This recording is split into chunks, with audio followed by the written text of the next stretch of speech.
Hello, friends, and welcome back to the Pouring Over Books podcast. I am LaShawn, your host, and I am back after a brief birthday break. Yes, last Monday was my birthday, and every year I take a me day.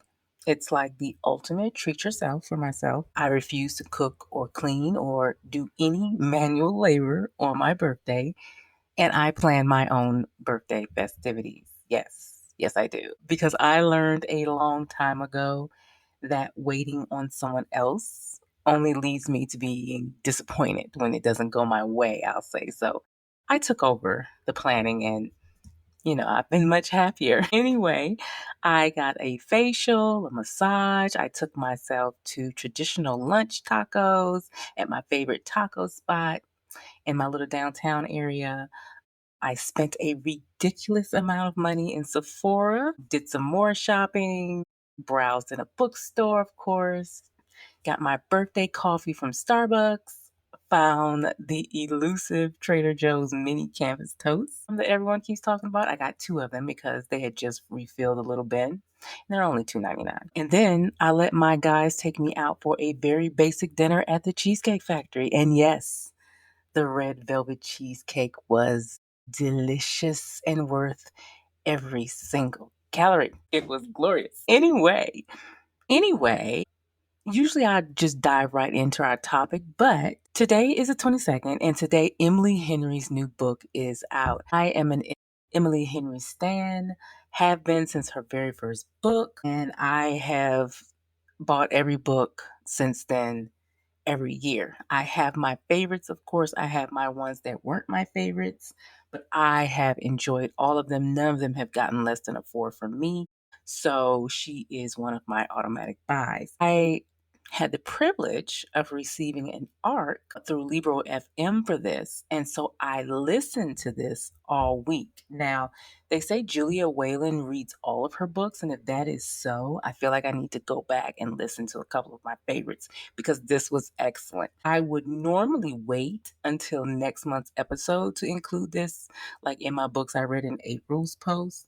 But since the book is out today, I'm going to go ahead and give you my review. But let me tell you first what the book is about. So, two writers, eternal optimist Alice, who is looking for her first big writing break, and stoic, quiet, Pulitzer Prize winning Hayden compete for a chance to write the biography of Margaret, a reclusive heiress who lives in a small coastal town in Georgia. They have 1 month to gain Margaret's trust and earn the privilege of writing the book. But there are two problems. Number one, Margaret is only giving them pieces of her story, pieces they can't even talk about with each other because of an ironclad NDA. Number two, the second problem is the yearning and growing relationship between our two writers. Now, the thing I love about Emily Henry's books is that there is more to them than the romance. There's always a plot that is driven by something other than the relationship or lots of sex scenes. It's basically women's fiction with a romantic bent, if I can sum it up. Like the romance is there, it's a big part of the story, but it's not all there is to the story. I liken it to an old school Nora Roberts book. You know how not like most of her books have some type of other story in addition to the romance. It's not just a romance, like there's a mystery element, there's a problem that has to be solved. That is what these books remind me of, and since I grew up reading Nora Roberts, I think that is why they appeal to me. Anyway, I mean, like, I love some good, well written smut, but I also love yearning and character growth and some type of emotional turmoil or mystery in the mix. At first, when I was listening, I kept thinking this book is giving the Seven Husbands of Evelyn Hugo vibes because it's a story within a story. And it's also giving, like, if you read her book, Book Lovers, it's a story and within a story about writers in a book, coupled with some mommy issues and a mystery to solve, if that makes sense. The plot twist, I guess we'll say, is not the one I expected. Well, it is kind of what I expected, but I quite couldn't figure out how it would work itself out until Alice did, like towards the end of the story, about 75% in. I was completely satisfied with how this story ended. It's supposed to be a happily ever after because it's a romance novel, and it was. It was all tied up in a lovely, lovely bow. I loved it, and I give it a 5 out of 5. Take that as you will. People love to ask, which Emily Henry book do you like? If you like this Emily Henry book, then you'll probably like this one. If you liked Book Lovers, then you'll probably like this one. If you like Happy Place, I think you'll like this one. If you, yeah, those are the two that I think. If you like those two, you'll like this one. So now, now that I've got that out the way, let's move along to our topic of the day, friends. Did you know that this upcoming Saturday, April 26th, is Independent Bookstore Day? I am personally going to be doing a book shop hop or crawl here in Atlanta that includes some of my favorite bookstores. And since Independent Bookstore Day is fast approaching this weekend, I wanted to get into a reader requested topic that I think goes with this like peanut butter and jelly. And that is alternatives to Amazon for books, audiobooks, and ebooks. Now, disclaimer, friends, I am not telling you that you can't use Amazon. I'm not here to influence you either way. I am simply offering options because everyone should have options. Do what is best for you. There really is no judgment here. Everyone has different budgets, values, and access. But I think you should know about the alternatives because everyone should have alternatives and choices. But I feel honor bound to discuss alternatives simply because some folks just honestly don't know that they have them. And with a little practice, some of these options would help keep our independent bookstores in business because independent bookstores are a part of our communities. They are gathering places, they host great author events, and they contribute to the local economy. I love a good Barnes and Noble. Don't get me wrong, it's one of my favorite places. But I also love my independent bookstores here in Atlanta and Decatur, and I always try to support them when I'm in the buying mood. So, anyway, let's get to this list. I'm going to divide it up by what type of medium. So, alternatives to physical books, for physical books, alternatives for audiobooks, and alternatives for ebooks. So, let's get started. For physical books, the number one place that, of course, I want to tell you about is your local bookstore. Friends, your local bookstore, like I said above, is the perfect place to find and buy a good book. Not only do you satisfy your need to buy a book and to browse the aisles and touch on books and maybe flip one open and read the first couple of lines or first couple of chapters. I don't know, depends on the bookstore. But you are supporting your local economy in keeping bookstores open and a good environment for books. The second option that I want to chit chat with you about is one of my favorites, bookshop.org. I love bookshop.org. Bookshop.org works to connect readers with independent booksellers all around the world. I'm going to read you this from their website. It says, "We believe local bookstores are essential community hubs that foster culture, curiosity, and a love of reading, and we are committed to helping them thrive. Every purchase on the site financially supports independent bookstores. Our platform gives independent bookstores tools to compete online and financial support to help them maintain their presence in local communities." I personally have a local bookstore pick that gets my support every time I buy a book or even when I share an affiliate link and that someone uses to buy a book, it benefits that bookstore. But if you don't pick a big store, you'll contribute to their profit sharing pool, which helps all of the independent bookstores that participate with bookshop.org. Isn't it great? I mean, it really is like one of the best things that I've found in recent years. I love it. Love it, love it, love, love it. The third place that I want to tell you about for physical books is your local library. Because, like I talked about at the beginning of the month, our libraries need our support. I know for me personally, I just don't have room for all the books I want to read. I mean, really, literally, books are spilling out all over the place in my house. So, the library gives me the perfect opportunity to try a book that I would normally wouldn't want to buy or reread older books that I can't find in the bookstore. I love using the library for backlist titles. That is like the primary reason that I use it.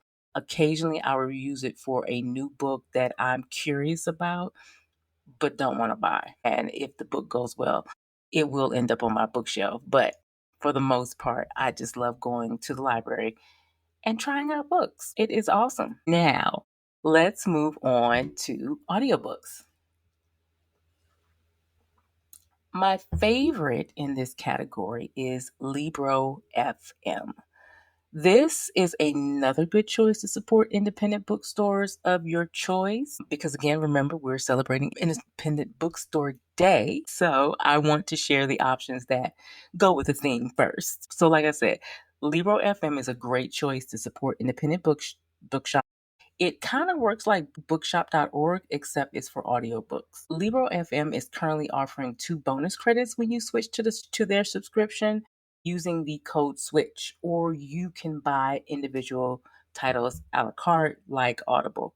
But unlike Audible, you can pause or cancel your membership and not lose your credits. Remember, with Audible, you can only pause to keep your credits. If you cancel, you lose your credits. You still keep the books in the app, but you lose your credits. And you actually own the books you purchase from Libro FM because, unlike Audible, the files are not protected by DRM, which are digital rights management software. Just something to consider. My second choice in the audiobook section is Everand. Everand is formerly known as Scribd, and it is one of my favorite audiobook alternatives because they have such a large catalog. Last year, Everand announced changes to their plan structure, so I wasn't too sure if I was going to be keeping it. But the lower price plan, which is what I have because I was like, I'm not paying more, now includes one unlock of a premium quote unquote audiobook. That means like a newer title, something that just came out, something that's on the bestseller list, or an ebook title per month. That's the thing about Everand. You can get ebooks or audiobooks on there, but I mainly use it for audiobooks. But yeah, those premium audiobooks once again include bestsellers and new releases and unlimited access to the remaining non-premium 1,000 plus titles. I mean, literally, I have found books on there, older books that I didn't even know had audio versions on that app. I like if there's a random backlist title, all I have to do is search on Everand and most likely it is there. And I love that for me. I listened to a great book earlier this month on there and I'm starting one. I'm using my one premium title right now. I will not discuss which book that is, but I probably will be telling you about that book next month. So, like I said, mainly I use Everand for backlist titles, and that works for me in my workflow. It might work for you too, especially if you just want a book to listen to. It's the perfect alternative. Because it's like the Netflix of audiobooks and books, you might want to say. It really is. And the third choice for audiobooks is, of course, once again, your library. I'm going to specifically talk about Hoopla first because for a long time I didn't know there was a difference between Hoopla and Libby, but let's just talk about Hoopla first. Hoopla, if you have a valid library card with a participating library, and that is the thing, it has to be a participating library, Hoopla lets you instantly borrow any audiobooks in their catalog for free, no wait times. How many books you can borrow each month is set by your library's limits, and then it's automatically returned after 2 to 3 weeks. Like I said, you can borrow a set amount of titles each month depending on your library's limits, and they're automatically returned after 2 to 3 weeks. But there's also Libby, the Libby app, Overdrive/Overdrive. Libby has more new titles than Hoopla, but you most likely will have to wait to get your book. That's because Libby libraries just pay once per audiobook audiobook or ebook that they own for lending out. So, like if they pay for 3 copies of a book, that's the 3 copies they have to lend, and that's just it. Now, let's move on to eBooks. For eBooks, I love a new option that is, once again, bookshop.org. This is new. Like I said, bookshop.org recently got into the ebook game, but as of now, you can only read ebooks in their app, which is an issue. But Amazon does not like competition, I suppose you may say, so you cannot get their books onto a Kindle device. This is like you can download this on like a Google tablet. You can download this like on your phone. You can do it on an iPad. You can download it on like a books device, something like that, but not on a Kindle. But it's an alternative to ebooks on Amazon. Um, Another option for ebooks is Apple Books or Google Books. Both apps sell ebooks in addition to audiobooks, and you can share them with family members if you have family sharing set up in the Apple app or Family Library, I think it's called, on Android. Great alternative. Let me see, what did I listen to on Apple? I think I listened to Prince Harry's book on Apple because Amazon, it was like complete, oh God, it was horrible. But yeah, I ended up listening to it on Apple and it works just fine. And occasionally, since you don't have to have a membership over there to get books, occasionally I will just go over there and get a book. And you listen to it right on my phone. Again, the next option is your library. See how I keep coming back to the library? See how beneficial having a library card is, friends? I just want to make sure you're paying attention. All right, the Libby app / Overdrive. Once again, there can be wait longer times for popular titles. Like, for instance, I'm currently number 45 for Broken Country by Claire Leslie Hall. So while there can be long wait times, a nice benefit of Libby is that you can download ebooks for offline readings. You can read through their iOS Android app, you can read it on desktop, read it on your phone, on your Kindle app, or your tablet. People love Libby. Like people are feral almost, like cult like for Libby, and will fight you about it. They really will. Now, I do have a bonus, the story graph. I have a whole episode on why I switched from Goodreads to the story graph. But if you are looking for a book tracker and community, check and a book loving community, check out the story graph. The community aspect, of course, isn't as robust as Goodreads, but the tracking and the stats are so much better. And it's owned by a Black woman. So there you go, small business. Well, I hope that this information helped someone today because, friends, that is one of my goals here, not just to discuss great books that I think you need to know about, but because sometimes we in the book world just need information. We need to know how other people are doing, and we want to know if someone has tried something that we are thinking about, something that makes reading more accessible to us. So I once again hope that that helped. I am here for you. Now, let's get into what I am currently reading. I am currently reading Island Queen by Vanessa Riley. Like I said earlier, I went to a book festival this weekend and the author was there. So let me tell you what this book is about. Born into slavery on the tiny Caribbean island of Montserrat, Doll bought her freedom and that of her sister and mother from her Irish planter father and built a legacy of wealth and power as an entrepreneur, merchant, hoteler, and planter that extended from the marketplaces and sugar plantations of Dominica and Barbados to a glittering luxury hotel in Demaria on the South American continent. Vanessa Riley's novel brings Doll to vivid life as she rises above the harsh realities of slavery and colonialism by working the system and leveraging the competing attentions of the men in her life.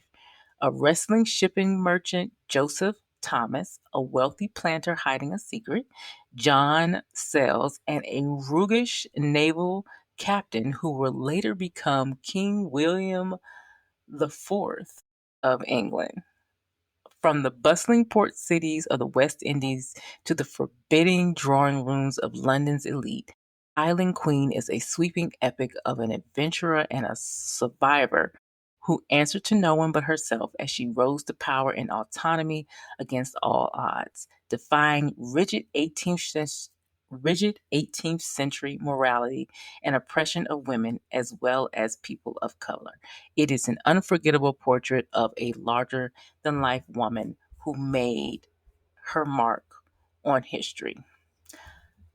After hearing her talk, I remember when this book came out and I remember reading this description was like, okay, it seems like a lot. But I had to have it when after listening to her talk. And I am actually going to listen to this book as recommended by the moderator of the talk. The different accents are making the book so interesting, and I love it. I will hopefully have a review of that either in a couple of weeks or we'll get to it in June. Currently obsessed with those leopard print sambas. Like, I'll link them in the show notes, but one thing you need to know about me is that I love all things leopard. I think leopard is a neutral. So these will basically go with 75% of my very monochrome neutral wardrobe. Even the color that is in my wardrobe, this will go with. Because, like I said, I consider leopard a neutral. Seriously, I wear a ton of denim, black, tan, linen, and khaki.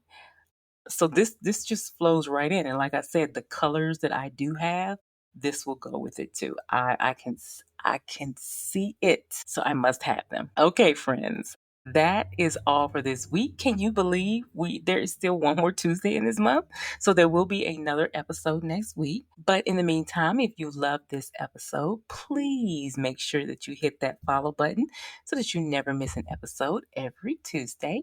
And don't forget to share it with your friends on social media or leave us a great review on Apple Podcasts or the podcast platform of your choice. It helps us to grow and find other new bookish friends. And you can follow me over on IG or TikTok at LaShawn Wiltz. And if you're looking for any books that we discussed today, they are linked in the show notes, and so are links to FM and bookshop.org if that is something you are interested in. And the Storygraph. I'll put that in there too. That is all, friends. So I will talk to you soon. Bye bye.